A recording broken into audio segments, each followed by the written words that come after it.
Alors merci de participer en fait à cette Quick Vision. Donc aujourd'hui en fait on va parler de l'OBTMice. Est-ce que OBT en fait ça parle à tout le monde, Online Booking Tool? D'accord, très bien. Donc aujourd'hui en fait les OBT Travel sont vraiment incontournables pour les entreprises et leurs voyageurs d'affaires. Mais qu'en est-il exactement sur les OBTMice? Alors est-ce qu'ils existent vraiment en fait? Voilà, quelles sont leurs fonctionnalités. Donc, pour répondre à tout ça, en fait, on a fait appel à Loïc. Donc, Loïc, si tu veux bien te présenter. Bon, ça ne marche pas. Ah, si, ça marche, pardon. Donc, je suis Loïc Passemard, pardonnez-moi. Donc, je suis le directeur d'une société qui s'appelle BizMeeting et qui est une solution de réservation d'événements et de séminaires à destination des entreprises. Donc en fait l'idée c'est quoi? C'est on est parti du constat, lorsque vous interrogez un directeur des achats aujourd'hui et que vous lui demandez ses dépenses sur les différents segments du business travel, il faut déjà que je me dépêche. Ok, je me dépêche. Et bien aujourd'hui en fait le seul segment en fait sur lequel le directeur des achats n'a pas le contrôle, c'est le MICE. Donc c'est pour ça qu'on a mis en place un outil, une plateforme dont l'objectif est vraiment que l'entreprise puisse mettre sous contrôle ses postes de dépenses. Donc aujourd'hui, pour faire le lien avec le sujet, donc on se définit comme un meeting booking tool et on a hâte d'être un OBT, mais on n'y est pas encore. Très bien, merci. Et donc William, en fait, qui fait partie d'une petite entreprise qui s'appelle Accor. Je te laisse te présenter, oui. Merci. Bon, je vais faire plus court du coup pour qu'on garde un peu de temps. Donc chez Accor, personnellement, ça fait 8 ans que je suis chez Accor Hotel et j'ai en charge tous les segments B2B. Ce qu'on appelle B2B chez nous, c'est le segment du business travel, la relation aussi avec les tours opérateurs et les grossistes loisirs, ainsi que le meeting and events, ce qui nous intéresse aujourd'hui. Voilà, donc je vais essayer de vous donner un éclaircissement du côté du producteur des salles de réunion pour comprendre un peu ce qui se passe. Alors messieurs, en fait, l'OBTMice, vous y croyez? C'est une bonne question, Nathalie, pour commencer. Je pense que c'est un bon lanceur, celle-ci. Est-ce qu'on y croit? Je serais tenté de dire on aimerait y croire, mais pour pouvoir te répondre plus précisément, peut-être besoin de comprendre ce qu'on met derrière OBT, parce que l'OBT dans le business travel, on le connaît un peu mieux. Dans le MICE, il y a plusieurs définitions qui existent. Donc, je ne sais pas si Loïc ou toi... Est-ce que vous pouvez nous faire un petit panorama un petit peu voilà, des fonctionnalités, des différents outils qui existent voilà. Quels sont les types d'événements qui sont concernés, etc. En fait, c'est relativement simple. En fait, l'objectif d'un OBT, c'est de faire de la réservation en ligne et en temps réel d'événements. Donc, vous avez aujourd'hui différentes fonctionnalités. Donc, forcément, la réservation, vous avez le paiement, vous avez la facturation, vous avez le reporting, en fait, des choses assez classiques. Mais par contre, je pense que la première chose, c'est effectivement, faut, pour moi, segmenter les différents types d'événements. Parce qu'en fait, vous ne réservez pas de la même manière ce que j'appelle un small and simple meeting et les autres types d'événements. C'est-à-dire que les autres types d'événements, c'est des événements qui sont complexes, sur lesquels vous allez avoir plus de 35-40 personnes, vous allez agréger différentes prestations, ça peut être de l'hôtellerie, une salle, de la restauration, etc. Et en fait, la réservation en ligne et en temps réel, ça apporte absolument rien puisque ça ne répond pas à un besoin aujourd'hui. Par contre, sur le small and simple meeting, là, effectivement, c'est un vrai besoin, c'est une vraie attente parce qu'aujourd'hui, en termes de volumétrie, c'est à peu près entre 60 et 70% des volumes aujourd'hui de demandes que vous recevez du small and simple meeting. Et par contre, en termes de paniers moyens, c'est des paniers moyens qui sont très faibles. Donc, en fait, on a tous envie, je pense aujourd'hui, de mettre en place un OBT parce que pour un hôtel, l'hôtel, il paye des gens aujourd'hui à faire des devis toute la journée. Avec une grosse partie, donc en gros 60%, 70% du volume, qui sont sur absolument des petits paniers, donc ça n'a aucune rentabilité derrière. Nous, c'est pareil, en tant qu'intermédiaire, on est obligé de répondre à ces demandes puisqu'on a des clients avec lesquels on est en contrat, et donc on a aussi une grosse partie de notre demande, de nos flux, qui sont pour des petits meetings de 10-20 personnes, et sur lesquels aujourd'hui on répond alors avec de la technologie.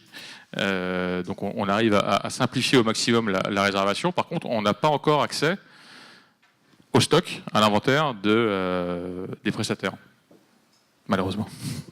Tu as dit beaucoup de choses, que je rebondisse.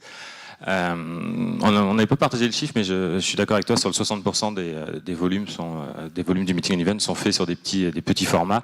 Après qu'on mette la cale à 30 packs, enfin 30 personnes, 40 personnes, 50 personnes, c'est pas très grave, mais on va dire ce qu'on appelle du meeting simple. Et en fait, dans OBT, dans les 3 lettres, le B c'est booking, donc la réservation. Et à ma connaissance, aujourd'hui, il n'existe pas de technologie sur le marché qui permette de réserver instantanément, pure online, une salle de réunion. On a derrière une intervention manuelle parce qu'on gère de l'extranet, que ce soit d'un point de vue hôtel ou d'un point de vue technologie aujourd'hui dans l'intégration. Donc c'est sûr que c'est une évolution dans le marché. La tendance, on la voit bien avec tous les acteurs qui arrivent sur ce segment-là. Il y a 2 points qui sont essentiels. C'est la disponibilité de la salle de réunion. Comment est-ce qu'on gère cette disponibilité-là? Et le deuxième point qui en découle, c'est quel est le pricing d'une salle de réunion? Et je voudrais faire un parallèle avec les chambres d'hôtel, puisqu'aujourd'hui, dans toutes les chaînes hôtelières ou même les hôtels indépendants, on sait pricer une chambre, on sait définir un tarif et on sait le distribuer. Parce qu'on a des centrales de réservation qui existent, qu'on sait connecter chez beaucoup de personnes présentes ici autour de cette salle, qu'on sait connecter, qu'on sait distribuer et dont on sait gérer l'inventaire. Sur une salle de réunion, c'est beaucoup plus compliqué, même si on pourrait croire que c'est simple, c'est beaucoup plus compliqué, parce que je vais prendre l'exemple de cet hôtel où on est. Cette salle-là, on pourrait dire, elle est facilement paramétrable, on peut mettre 160 personnes, peut-être un peu plus, Arnaud, tu m'arrêtes si j'ai des bêtises, 160 personnes en cabaret, et on sait le pricer à telle fonctionnalité. Maintenant, où il y a des cloisons, on peut bouger la taille de la salle. En fonction de la période, il n'y a pas aussi la même demande. Il y a des notions de sous-commission. Et tout ça fait que sur le plus de 30, 40, 50 packs, mettre en ligne des tarifs et mettre en ligne la disponibilité, ça paraît compliqué. Certainement sur le plus petit séminaire, on va y arriver, mais plus compliqué sur les plus gros. Je suis même pas sûr en fait. Je veux dire, enfin, on est tellement loin aujourd'hui. C'est-à-dire aujourd'hui, lorsque vous regardez les différents acteurs sur le marché, en fait, les prestataires qui mettent en ligne leur inventaire, il y a Regus aujourd'hui qui le fait. C'est le premier acteur pour moi à le faire. Mais en fait, Regus, c'est relativement simple. Enfin, ils ont un produit qui est simple, c'est-à-dire qu'ils ont une location de salle, un plateau repas si on veut, mais point barre. Mais dès que vous allez sur des prestataires entre guillemets plus complexes, je pense à un hôtel qui a une salle de réunion, plusieurs salles de réunion, un restaurant et de l'hébergement. Là, généralement, il y a eu des tentatives. Hein. Il y a Starwood aujourd'hui qui le fait. Si vous allez sur le site de Sheraton, par exemple, Airport là à Paris, vous allez voir, vous pouvez réserver en ligne et en temps réel sa salle de réunion, mais vraiment il l'a bien caché. Vous avez sur le site aussi là, de Hilton aux États-Unis. Il y a certains hôtels qui mettent en ligne leur disponibilité. Mais par contre, aujourd'hui en France, enfin, je trouve qu'on est encore très loin. Le paradoxe, c'est que tout le monde veut, c'est-à-dire que ce soit l'utilisateur, je pense qu'il a très envie parce que ça va lui faciliter en fait la réservation de son petit événement. Pour le prestataire, c'est pareil. Je pense qu'ils ont très envie parce que vous concentrez en fait votre force commerciale sur des événements à fort enjeu et fort valeur ajoutée. Et nous, en tant que distributeur, c'est exactement pareil. Mais par contre, le paradoxe, c'est qu'effectivement, et Accor, je trouve, c'est un super bon exemple. C'est-à-dire que vous allez aujourd'hui sur le site, de accorhotel.com/meeting, enfin leur portail de meeting.